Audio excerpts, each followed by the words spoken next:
Hello everyone and welcome. If you're like me and you live the prepared lifestyle, you've probably killed a deer, large animal, something along that line, brought it home, processed it, put it in the freezer, called it a day. Myself, I like to take the hide and tan it, and you probably have read books on tanning hides and things like that, but one of the few things that people ever touch on is what do you do with that hide after you've tanned it. So today I'm going to show you how to do leathercraft on a small pouch for my multi-tool. The pouch that I had, like I said, I made it out of leather a long time ago and it just kind of needs an upgrade. I'm going to show you the tools that you can use, and also I'm going to, before we get started into all that, I'm going to show you a few of the things that I have made through leathercraft that you yourself can make, not just out of necessity when the grid goes down, what have you, but you can also make a profit off of these items. There are times where various leathercraft websites have huge tan hides on sale that you could take and make a lot of projects out of and make a nice profit off of. You can also do the same, like I said, if you're like me and you hunt, you can probably do the same thing with these tan deer hides for free. So I'm going to show you right now just a few of the products that I've done. Alright, so here's one of the few things that I've made. An archer's glove. If you're like me and you shoot a recurve, these things are invaluable. And like I said, this was just made out of some heavy scrap leather, and it served me well this hunting season when it was rainy and wet and this, that, and the other. Held up quite well. Really glad I made that. And next I made a holster for this kind of wonky gun here. This is an Explorer 2. So there's the flap, got an ammo pouch, holder for 2 of the barrels, the gun itself. The whole thing has a flap to keep it in place that I can take and just chuck in my bug out bag, or want to go squirrel hunting or something like that, I can throw that in there. And one of the big items I made is a leather backpack. Made this a long time ago. It's held up well. Like I said, in a grid down situation and you need a backpack and you've got some hide or something along that line, make you a backpack. Next, I'm going to show you the tools that I'm going to use to make this pouch from a multi-tool. Alright, so I'm kind of going to go over some of the tools. This is the multi-tool that I'm going to make the case for.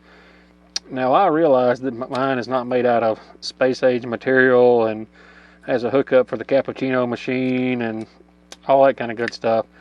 This was given to me in a set of 3. I think there's this one about that big, and then a little bitty tiny one. But I have used this literally every day for the last 10 years since I've got it, and it has held up remarkably. One of the tools that we're going to use is a stitching spacer, and you'll use this to go around the perimeter of your work, and it spaces out the stitching as you hammer it through, and it makes stitching a lot easier. Naturally, you'll need a wooden mallet. Do not ever hit your leathercraft tools with a steel hammer. I've seen YouTube videos where people doing it. Don't, it'll ruin your tools. You'll need a stitching awl, but you can take and make this with a piece of wood and a nail. Like I said, it's supposed to be a stitching awl, but I don't even use the stitching part of it.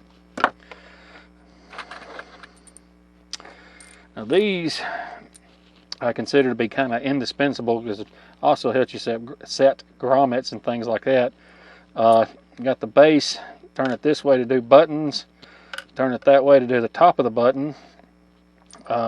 This is for setting the eyelets in your leather, or eyelets in whatever project you're working on. But you can also use this to set the buttons or snaps for your leather projects. And then this is the grommet tool, and like I said, this is for taking 2 pieces of the grommet and hammering it through into your project. Next, this is my high-tech burnishing tool. You can buy burnishing tools, but I had this laying around a long time ago, and it works great for burnishing the leather as you're wet forming it.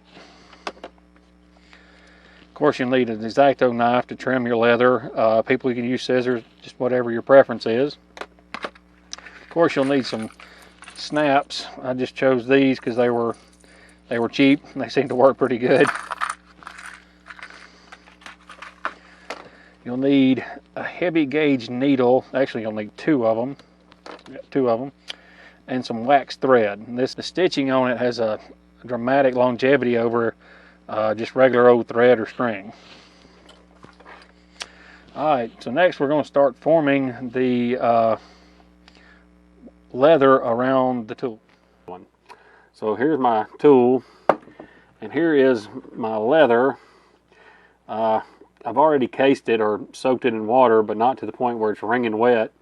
It's dried out a little bit, and I'm just going to try to wet form around my multi-tool. So I got that like that, and just keep working it. Now a lot of people want to build wood cribbage type molds for these, and there's really no need to if you're just going to do a one-off kind of project. Like I said, you just keep working it. Let me see if I can find my super fancy burnishing tool. Deer antler. Now there are a lot of tools that help,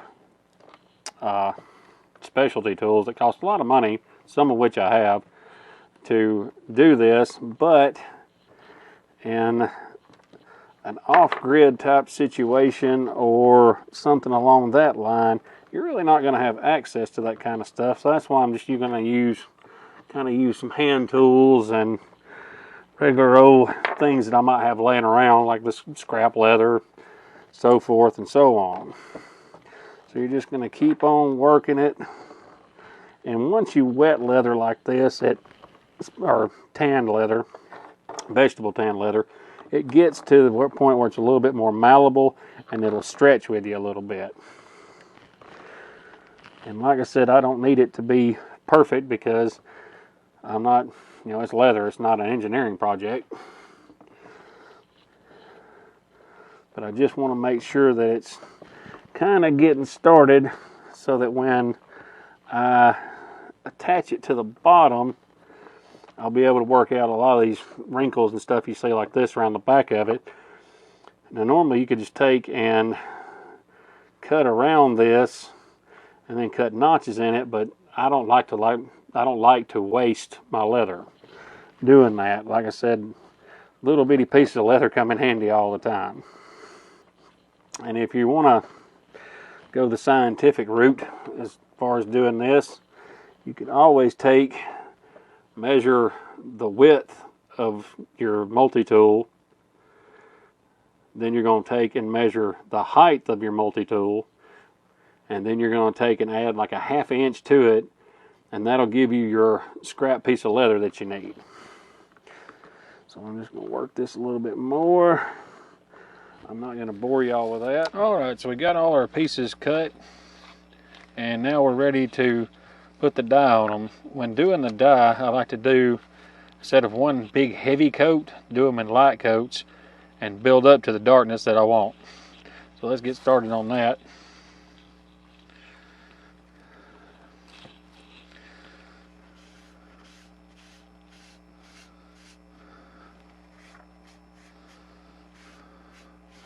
So just trying to make sure that I got a nice even coat on each piece. Move on to the next one.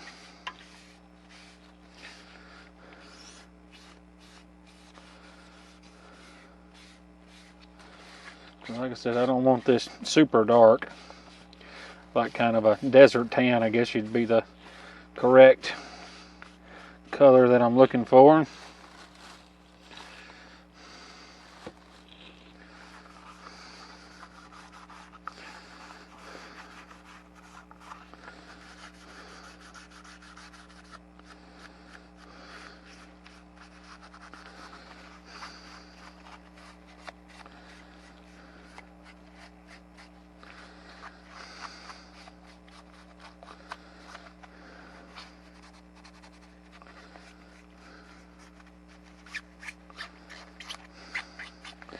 Always go around the edges of it, get that good and dark.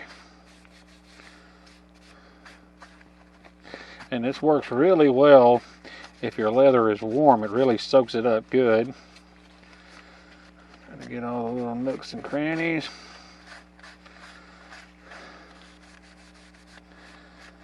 Like I said, this is, to me, is just the first coat because I'll let this dry. And I also like to do the inside of each piece as well. Whether or not it affects the longevity of the finished product, I don't know, but I just think it makes for a cleaner finish on the end product. One thing I forgot to mention before I started dyeing is I like to go ahead and punch my holes, or any holes that I need in my leather, before I dye it. Alright, while all this is drying, I'm going to go ahead and add my buttons to it. And if you have to buy one particular tool, these snap setters and grommet setters are cool because you can use these for tarps, what have you. They're great utility tools. Let's see. All you gotta do is take, align that. Let me put this little dog there behind it. Give it a couple of taps with a mallet. And that snap is good and seated. And do the same thing on the front side. So it's kind of the reverse. So you can put the dome end up on that one.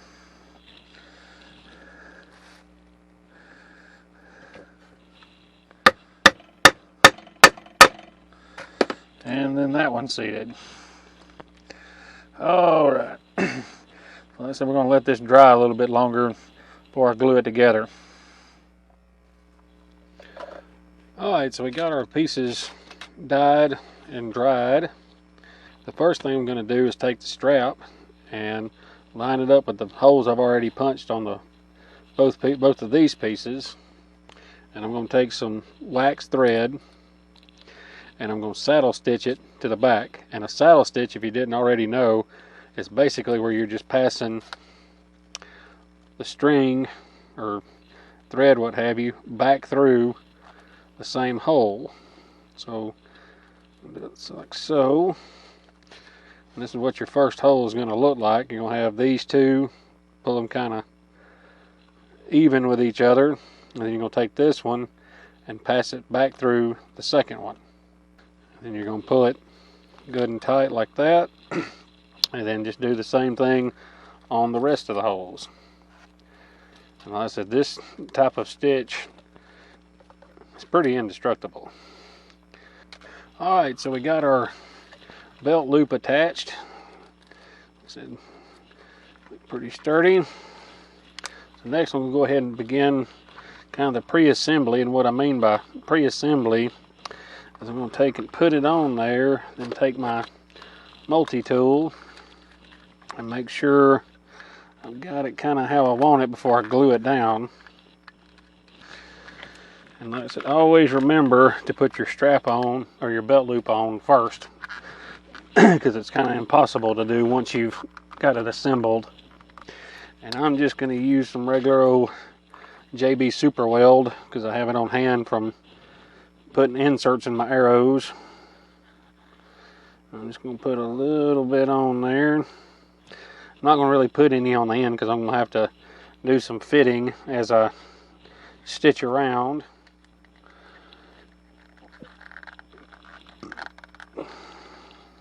Alright, so I've started punching my holes using this little tool right here. And I'm not going to go all the way around it all at once. The reason being, my personal opinion, is that as I'm stitching this will move and shift this, that, and the other even after it's been glued. So I like to be able to make adjustments as I'm sewing it together so that I end up with a better finished product. Alright, so here's our semi-finished leather pouch. I went ahead and trimmed the leather off of it after I got through sewing it. Went ahead and recased it in some water to give it a tighter fit. Still kind of drying out from that, but just kind of show you what it's going to look like when it's finished.